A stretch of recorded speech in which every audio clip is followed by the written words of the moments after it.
What's happening? Crypto fam, happy Monday. Good morning and welcome back to Love for Crypto. I'm Scott. It's a pleasure to have you here. I appreciate you taking the time out to consume the content, so thank you. This morning we're going to talk about digital money, the internet of value, and what is the internet of value and what the fuck is digital money? What is money?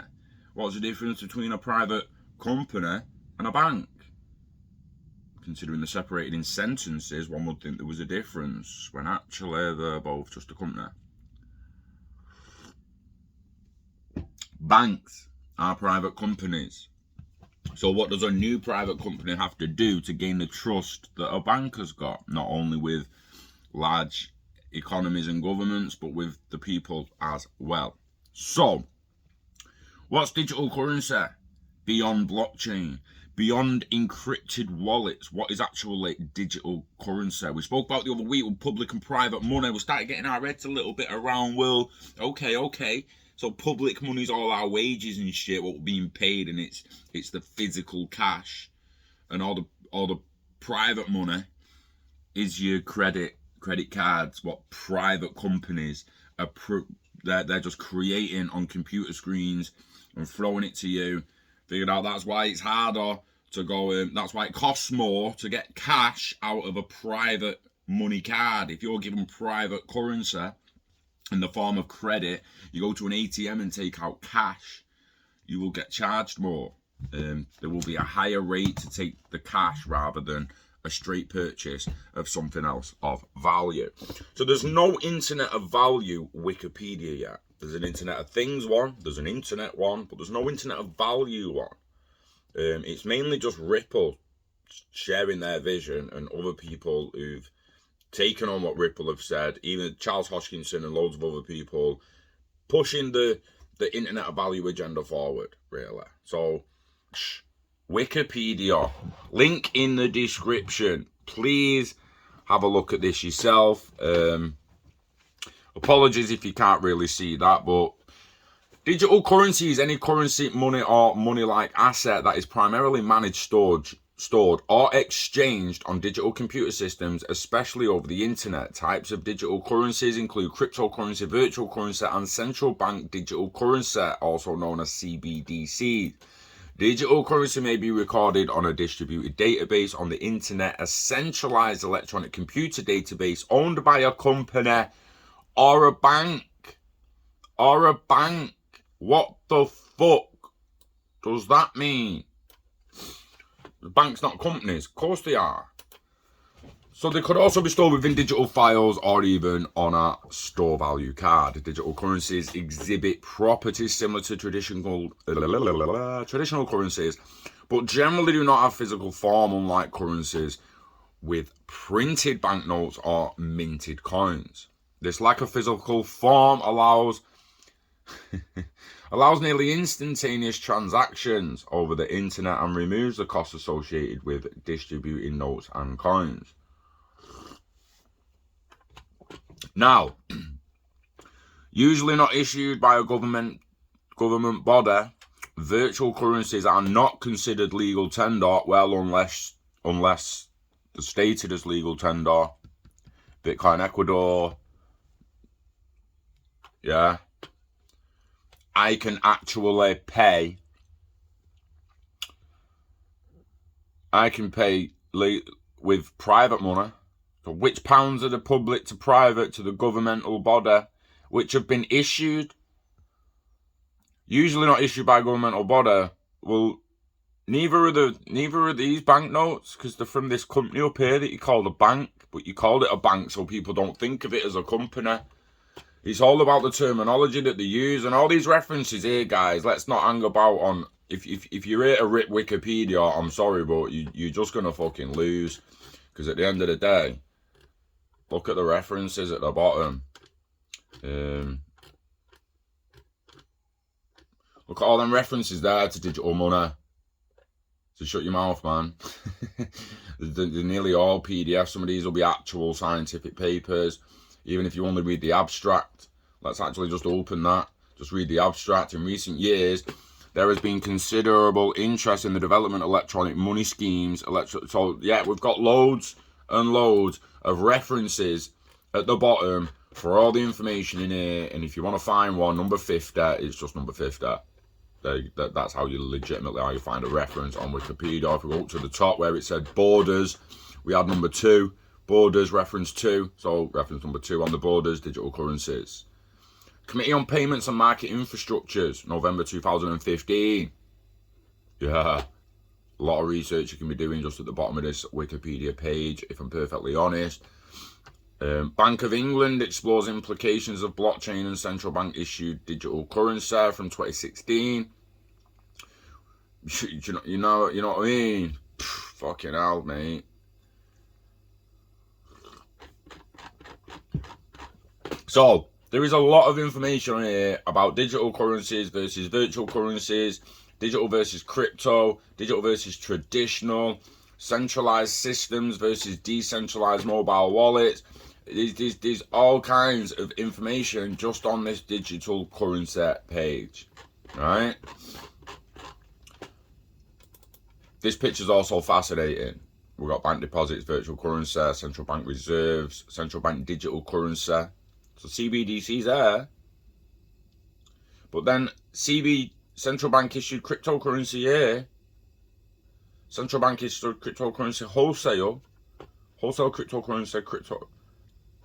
So there's going to be three types of bank cryptocurrency: wholesale, retail, and standard. There's also no doubt there'll be issued token. We've spoken about issued tokens in the past, but food stamps, money stamps, fucking petrol stamps, fucking nappy stamps, you fucking name it, are coming through as tokens like that by 2030, 2040. In my opinion, I'm under no illusion that's how people are going to be getting most of the benefits. You'll get some vice money, but it is not going to be a lot. It's going to be a low percentage of the basic living allowance.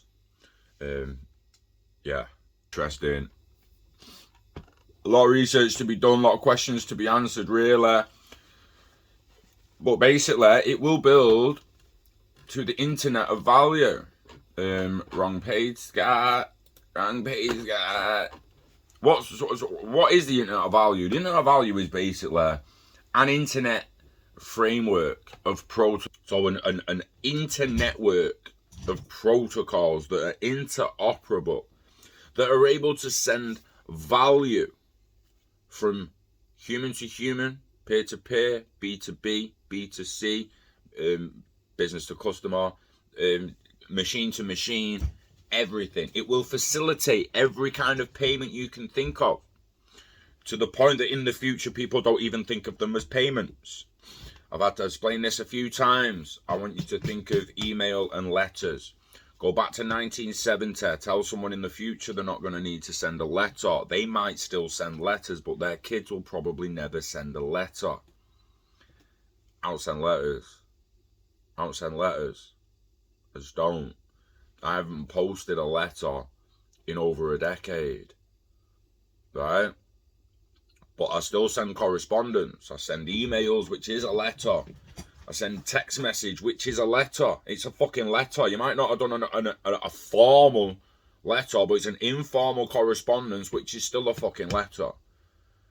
If 200 years ago, if you strapped a piece of paper to a crow and said, "Yo, Jimmy, come for tea tomorrow," and sent it up the road to Jimmy, you sent Jimmy a fucking letter, mate. I don't give a fuck if it was only one sentence. You sent him a letter. Your text messages are letters. So if we go back and we say, look, this email thing, it's going to remove the need to send letters. You won't feel like sending a letter anymore. You're still writing the fucking letter on the email. You're still clicking send. But Jesus fucking Christ, you're not going to find a fucking pen with some ink and some paper and write it all down and fold it up and envelope it and buy a stamp and put a stamp on it, walk to the post box, post it. Jesus fucking Christ. Sending a letter has got extremely fucking easy now through the internet of data that allowed us to send data everywhere on tap. Now imagine it for value. At the moment, people are like, well, what do you mean it's not going to feel like a payment? I'm fucking grabbing something, I'm going to fucking pay for it. I'm like, yeah, but you're missing the fucking point, mate. You're missing the fucking point. Your phone will just pay for you. The Amazon shops where you walk in, and as long as you've got credit in your Amazon credit, it will pay for you. everything you take off the shelf, Amazon's going to be like, yeah, you've took that, you're off your shelf, you took that, oh, you put that back, you took that, you left the shop charging. Done. You didn't make you made a payment, you paid for all the shit, but you didn't physically walk up to a fucking counter and was like, yo, how much is all this bullshit? Yeah, 1 minute, mate. Fucking, just count me fucking pennies. There's $55.99. None of that bullshit anymore. Walk out the fucking shop, done, paid for. Algorithmic protocols. What this is about. That is the progression of the internet. From mainframes to blockchains. So this is what I'm saying. We've got the mainframes in 1970. They could send an email from computer to computer there. Now go and tell the normal person that this motherfucker here is going to enable that to anywhere in the fucking world. People are like, what? Internet 1.0. Internet 2.0. Internet 3.0. There's your Web 3.0 for anyone who's struggling to get why they're calling it 3.0. 1.0, internet emails. 2.0, social media, content creation. You still needed a BBC here if you wanted to do a show. You wanted to create your own show and release your own show. BBC in the 90s. Once the noughties and smartphones came, like on YouTube, 2004 mate, you no longer needed the BBC to put a show on. You needed them to put a show on the TV.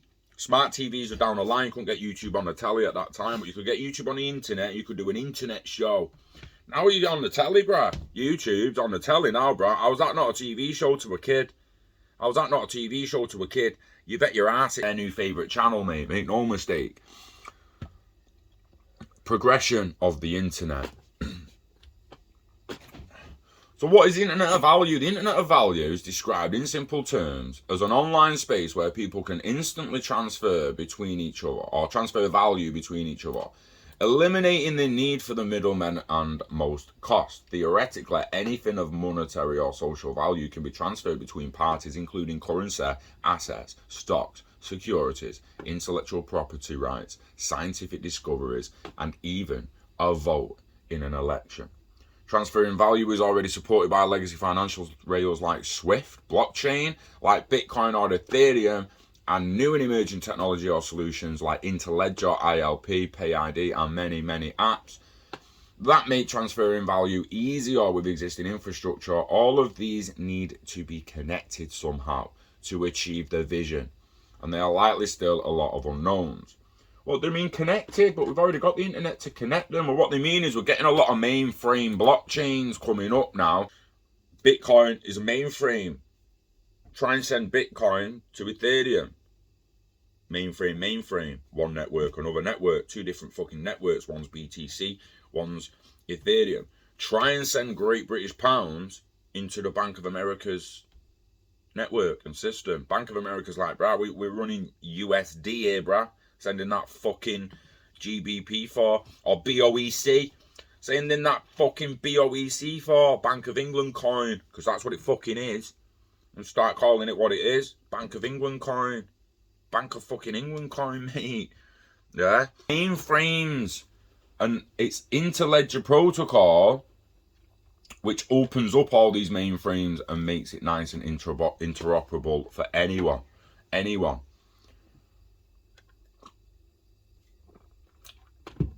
So the Internet of Value does sound similar to the Internet of Things because it will utilize the Internet of Things.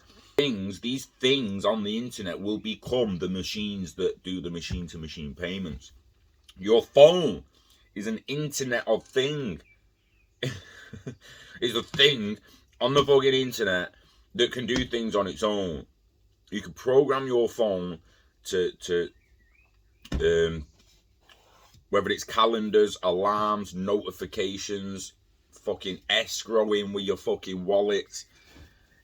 Your phone is now a gateway, not only to the internet, but it is a thing on the internet. It's another gateway to the Internet of Things. It can be your smart home Samsung fucking hub screen that you run smart things through.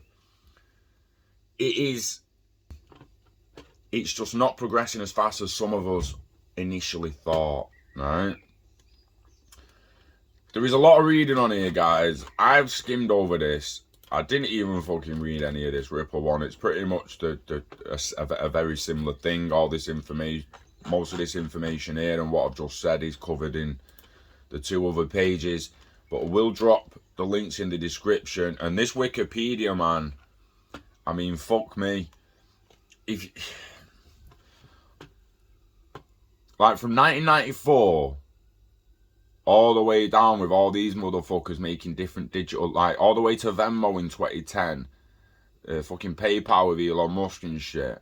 It's all here is the history, the law and regulations surrounding it. I mean, like, and don't forget, we've got a section on law. Oh, what the fucking hell's this bullshit? 34 Electronic and Transfer Regulation, Federal Deposit Insurance Corporation. You get different perspectives. So what is the Federal Deposit Insurance Corporation's view compared to Wired or whoever the fuck it is, or Econo Times or fucking Everett Rosenfield? There's almost countless perspectives on there. It's like, what the fucking hell, especially when you start looking at the papers and who was involved in the papers. So yeah, the Internet of Value is coming, guys, and it's going to it's only going to be help. Pay Meta Pay will help the Internet of Value, will help interoperability and adoption. It's going to help the payments disappear. In the future, there'll be no payments. Well, in my future, there was no letters being sent out. I'm still getting letters, but I'm not sending physical paper letters. So I imagine in 10 to 20 years, I'm no longer using physical cash, and half of my payments are automated. They will automated payments are coming, guys, and that is what the Internet of Value and machine-to-machine payments can really, really bring us. We spoke in the past. Remember speaking in the past, like the lights and everything you switch on, paying per second because it's got access to its own fucking wallet. Everything in your house paying for energy per second. You paying for things seamlessly with no friction. It's coming. Just be patient. And in the meantime, invest in yourself. Invest in your happiness. Live long and hodl it all. Yeah, don't let it go anywhere. Get it staked, get it baked. Look after that pot till it turns around and looks after you. It's that fucking simple. Just enjoy yourself on the way and get happy. Yeah, wishing health and happiness to you and yours. Yeah. Enjoy your week. And I'll see you on the next one.